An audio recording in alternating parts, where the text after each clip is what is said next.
नमस्कार दोस्तों, स्वागत है आपका मेरे यूट्यूब चैनल फार्मेसी स्टडी में।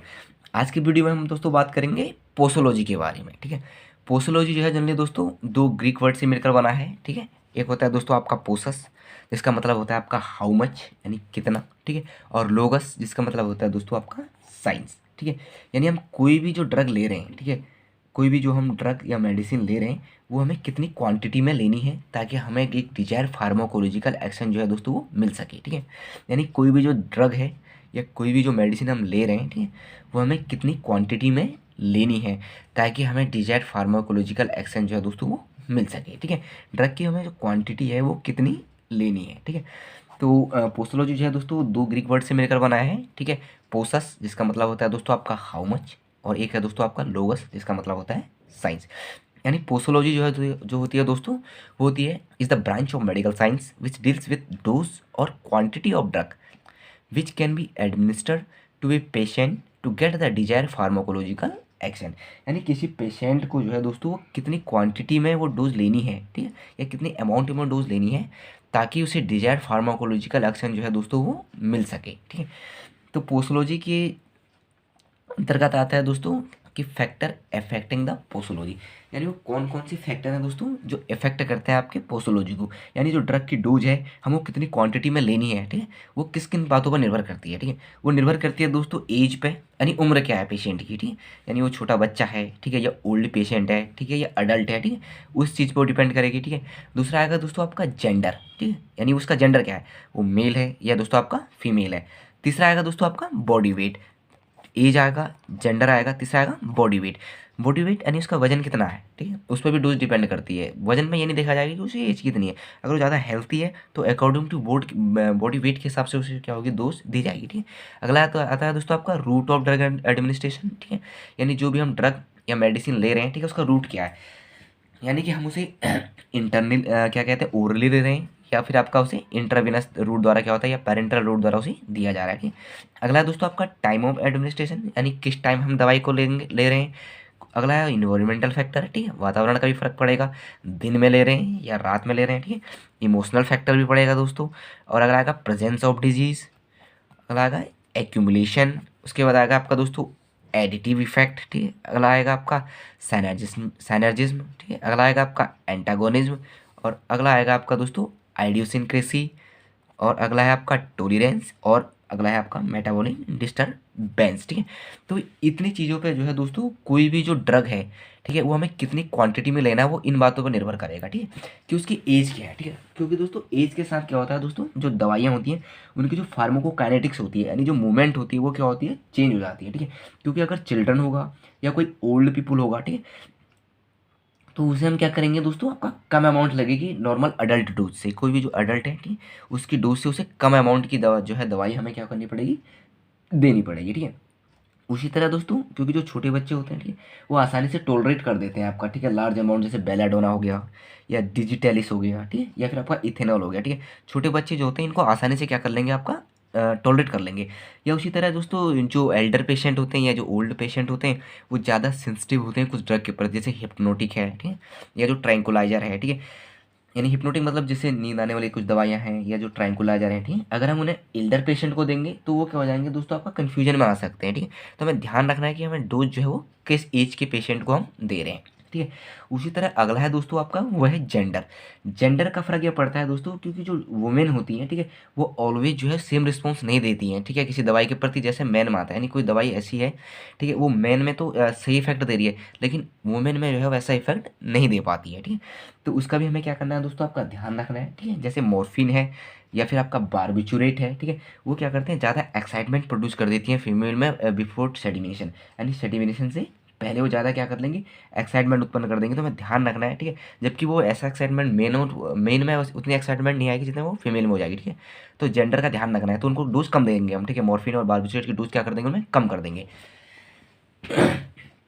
उसी तरह दोस्तों जैसे आपका हमें स्पेशल केयर का ध्यान रखना है अगर हम दवाइयाँ दे रहे हैं, जैसे आपका मेंस्ट्रुएशन साइकिल के दौरान, ठीक है, या फिर आपका प्रेगनेंसी के दौरान, ठीक है, या फिर आपका लैक्टेशन के दौरान। इस दौरान अगर हम दवाइयाँ दे रहे हैं तो हमें ध्यान रखना है इस चीज़ का, ठीक है, इसमें उस समय स्पेशल केयर करनी है हमें, ठीक है, दवाई देते वक्त, ठीक है।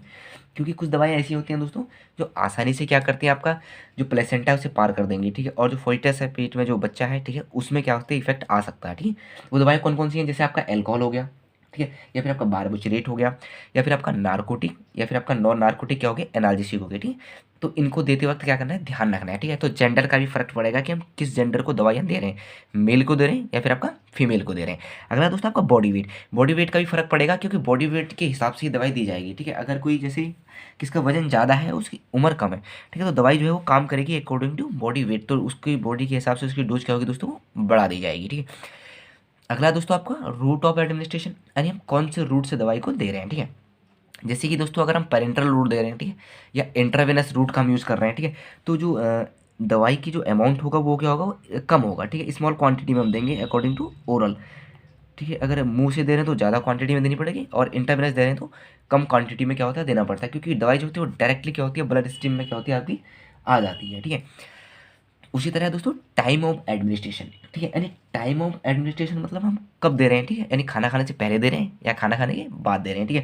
क्योंकि कुछ दवाइयाँ ऐसी होती हैं दोस्तों जो इम्पिटी स्टोमक में क्या करती हैं, अच्छा इफेक्ट देती हैं, ठीक है, और कुछ दवाइयाँ ऐसी होती हैं जो आपके खाना खाने के बाद अच्छा इफेक्ट देती हैं, ठीक है। तो हमें इस चीज़ का भी ध्यान रखना है कि दवाइयाँ हम कब दे रहे हैं, उस पर भी इफेक्ट, वो उस पर भी डिपेंड करेगा कि ड्रग की डोज हमें कितनी देनी है।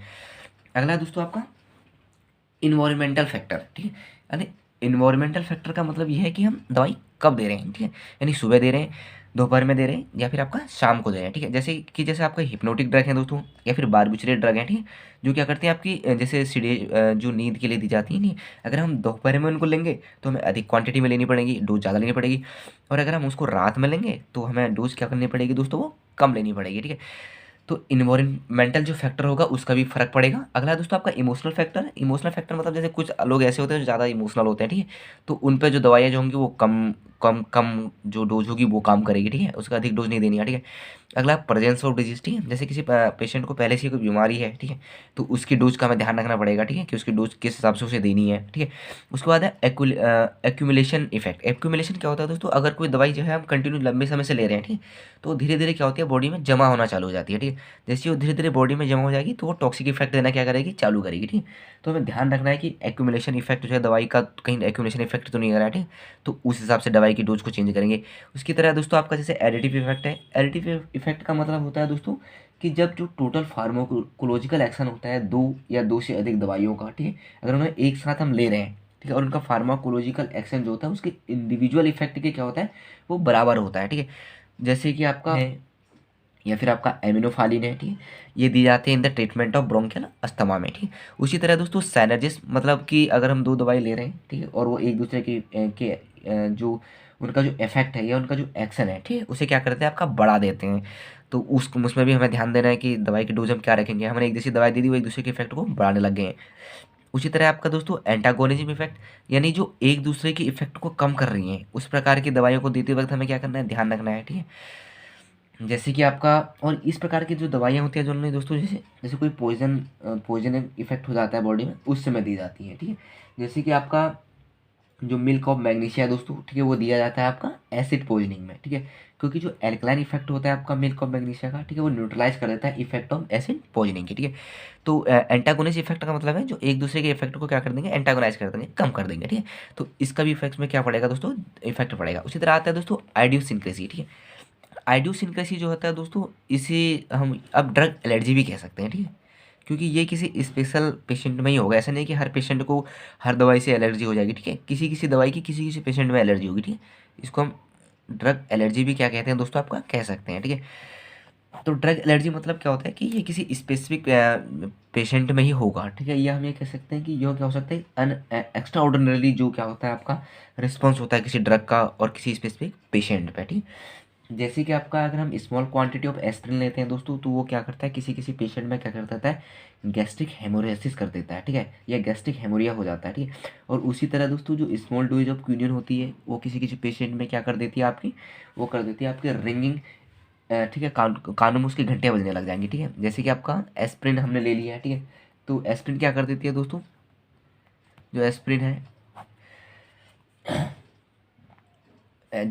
है दोस्तों वो क्या करती है, वो कर देती है आपका जैसे गैस्ट्रिक हेमोराइसिस, क्या करती है, गैस्ट्रिक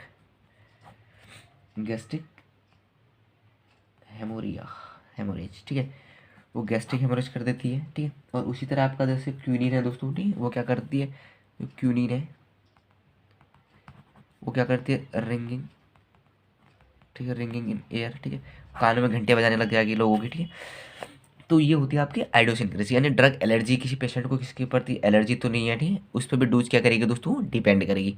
उसी तरह आपका दोस्तों टोलरेंस मतलब क्या होता है कि किसी बीमारी को सही करने के लिए अगर जो स्मॉल क्वांटिटी की जो डोज है उससे अधिक मात्रा में हमें डोज देनी पड़ रही है, ठीक है, तो उसे टॉलरेंस करते हैं। टॉलरेंस किस कंडीशन में है दोस्तों, जैसे कोई बंदा अगर स्मोकिंग वगैरह करता है, ठीक है, तो उसे निकोटिन की जो है वो हाई हाई उसकी निकोटिन जो दवाइयाँ हम देंगे वो हाई क्वांटिटी में देंगे, क्योंकि वो तो पहले से ही निकोटिन ले रहा है, ठीक है। उसी तरह अगर कोई एल्कोहलिक पेशेंट है तो अगर उसे अल्कोहल वाली कोई दवाई देनी है तो उसे वो अधिक मात्रा में देनी पड़ेगी, क्योंकि वो पहले से अल्कोहल को ले रहा है, ठीक है। उसी तरह है दोस्तों आपका मेटाबॉलिक डिस्टर्बेंस मतलब किसी बीमारी का होना भी जरूरी है, ऐसा नहीं कि दवाई आप ऐसे खा रहे हो, ठीक है।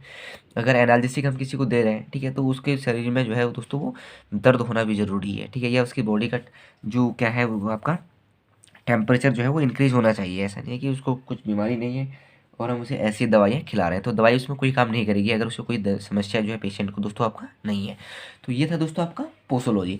तो पोसोलॉजी जो होती है दोस्तों वो क्या है, एक ब्रांच है मेडिकल साइंस की, ठीक है, जो डील्स करती है with dose and quantity of drug, ठीक है, हमें किसी भी जो दवाई पेशेंट को कितनी क्वांटिटी में दवाई देनी है, ठीक है, वो पोसोलॉजी के अंतर्गत हम पढ़ते हैं, ठीक है।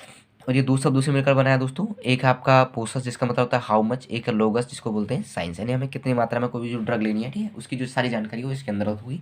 कौन कौन से फैक्टर हैं दोस्तों जो मॉडिफाई करते हैं आपका या अफेक्ट करते हैं आपकी पोसोलॉजी को, वह है आपका दोस्तों एज क्या है, ठीक है, और जेंडर क्या है, बॉडी वेट क्या है, रूट ऑफ ड्रग एडमिनिस्ट्रेशन क्या है, टाइम ऑफ एडमिनिस्ट्रेशन क्या है, ठीक है, इन्वायरमेंटल फैक्टर है, ठीक है, और इमोशनल फैक्टर है, प्रेजेंस ऑफ डिजीज है, एक्यूमुलेशन है, एडिटिव इफेक्ट है, सैनर्जिज्म है, एंटागनिज्म है, ठीक है, आइडियोसिनक्रेसी यानी ड्रग एलर्जी है, ठीक है, टोलरेंस है, और आपका मेटाबॉलिक डिस्टर्बेंस है, ठीक है दोस्तों।